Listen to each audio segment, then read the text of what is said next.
Good morning my dear students इस video में हम एक बहुत ही ज्यादा इंपॉर्टेंट एक न्यूमेरिकल कॉन्सेप्ट की बात करने वाले हैं जो अक्सर बच्चे गलत करके आते हैं क्योंकि उनको इसके बारे में पता ही नहीं होता। और ये इतना सिंपल कॉन्सेप्ट है कि 30 सेकंड में इससे रिलेटेड न्यूमेरिकल्स आप सॉल्व कर सकते हो।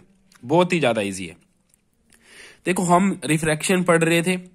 हमें पता है लाइट रे जब एक ट्रांसपेरेंट मीडियम से दूसरे ट्रांसपेरेंट मीडियम में जाती है तो फिर रिफ्रैक्शन तो उसका होता ही है। तो अब हमें पता है, सपोज ये क्या है कि इधर कोई दूसरा मीडियम, सपोज इधर वाटर है, ठीक है, इधर मैंने एक ऑब्जेक्ट रखा हुआ है, ठीक है।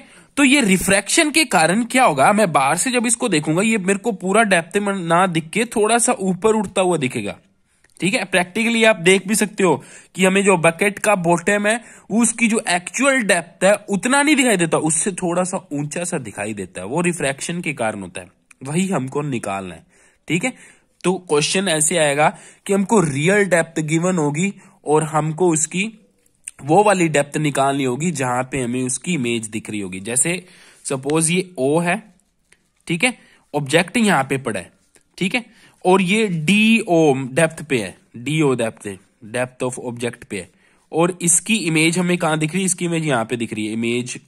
इमेज की डेप्थ को मैं डी आई लिख लूं तो डी आई की वैल्यू मैं कैसे निकालूंगा। देखो, डेरिवेशन हमारे सिलेबस में नहीं है, सीधा डायरेक्ट फॉर्मूला है। देखो, सीधा डायरेक्ट फॉर्मूला है। इमेज की डेप्थ क्या होगी फिर, μ2/μ1 इक्वल्स टू, और μ2/μ1 इंटू डी नोट, ठीक है, ठीक है। मतलब जो रियल डेप्थ है उसको μ2/μ1 से मल्टीप्लाई कर दो, आपके पास एपरेंट डेप्थ आ जाएगी, एपरेंट डेप्थ आ जाएगी। अब मेरी बात ध्यान से सुनो, μ2 किसको लेना है, μ1 किससे लेना है। अब हम ये ऑब्जेक्ट ले रहे हैं ना, तो कभी भी देखना, हम जिस चीज को देख रहे होते हैं लाइट हमेशा उससे चलती है, तो लाइट रे इससे चलेगी, इससे ऐसे ऊपर की तरफ चलेगी, तो इसका मतलब फर्स्ट मीडियम हम इसको लेंगे, और देख हम इस तरफ लें तो इसको μ2 लेंगे। जनरली क्या होता है, सेकंड मीडियम हम देखो हवा में रुक गई तो देखते होते हैं, तो μ2 की वैल्यू क्या हो जाती है एयर के लिए 1, और μ1 की वैल्यू कोई भी मीडियम हो सकता है, तो μ1 की वैल्यू को मैं म्यू लिख देता हूं। तो फिर क्या आ जाएगी, depth of image equals to depth of object divide by mu. मतलब बिल्कुल सिंपल सी बात है, जो हमको ऑब्जेक्ट की डेप्थ दे रखी होगी उसमें म्यू का ही तो डिवाइड करना है, हमारे पास एपरेंट डेप्थ आ जाएगी, ठीक है। और हमको पता भी है, हमने देखो याद करो, हमने एक लास्ट चैप्टर में वेव ऑप्टिक्स में किया था फ्रिंज विड्थ वाला टॉपिक, हमने इंटरफेरेंस में मैंने आपको बताया था जो फ्रिंज विड्थ है अगर हम एयर में कर रहे होते हैं तो उसकी कुछ वैल्यू आई थी। अगर उसी एक्सपेरिमेंट को हम क्या करें, पानी के अंदर करें या किसी मीडियम के अंदर करें, तो फिर जो न्यू बीटा होता है, जो न्यू विड्थ होती है वो क्या हो जाती है, पहले वाले विड्थ से म्यू का डिवाइड कर दो उतनी हो जाती है।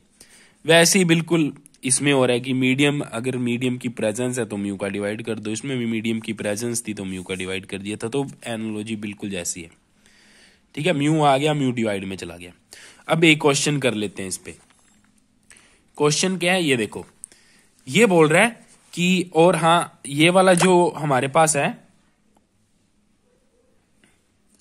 देखो जो हमारा ये है क्या नाम, जो भी हम एपरेंट डेप्थ वाला टॉपिक कर रहे हैं, ये सिर्फ किसके लिए एप्लीकेबल है, ये तभी एप्लीकेबल है जब हम बिल्कुल सीध में से देख रहे होते हैं। मतलब ये अगर नॉर्मल लाइन है तो नॉर्मल लाइन के बिल्कुल पास से देख रहे हो। अगर मैं यहां से देख रहा होता हूं तो फिर फॉर्मूला कुछ और बन जाएगा, वो फॉर्मूला हमारे सिलेबस में नहीं है, ना वो डेरिवेशन हमारे सिलेबस में। तो सिर्फ पैराक्सियल लाइंस के लिए, मतलब नॉर्मल के पास से देखने पे पैराक्सियल रेस के लिए वो फॉर्मूला वैलिड था, d image equals to d object by mu, या फिर दूसरा बोले तो μ2/μ1 इंटू डी ऑब्जेक्ट।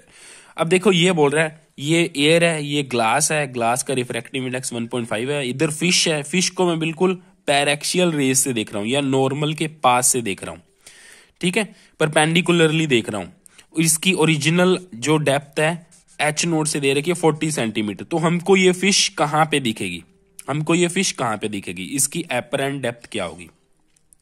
तो हमको पता है एयर और ग्लास की बात हो रही है, तो डायरेक्ट क्या करो, 40 सेंटीमीटर में इसके रिफ्रैक्टिव इंडेक्स का डिवाइड कर दो, तो 40 डिवाइड बाय 1.5 आ जाएगा।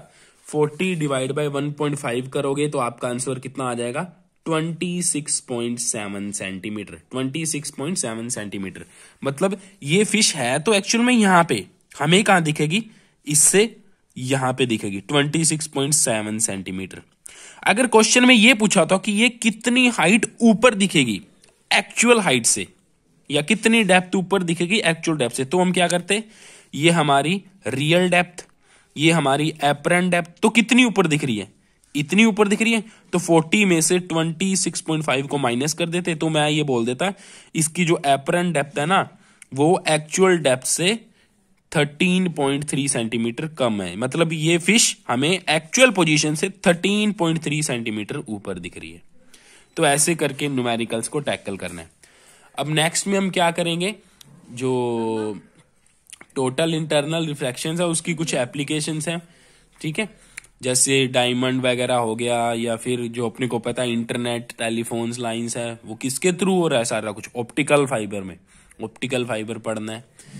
और जो मिरेज दिखते हैं हमें गर्मियों में, हम देखते हैं कि सड़क सामने से चमक रही होती है, ऐसे लगता है सामने पानी पड़ा है, ठीक है। और डिजर्ट में अपने जाते हैं रेगिस्तान में, वहां पे भी हमें ऐसे दिखता है, जिसके ऊपर एक हिंदी में कहावत भी बनी हुई है, मृग तृष्णा, कि वो पानी को समझ के भागता रहता है, अंत में मर जाता है ना। वो वैसे करके एप्लीकेशंस हम डिस्कस करेंगे।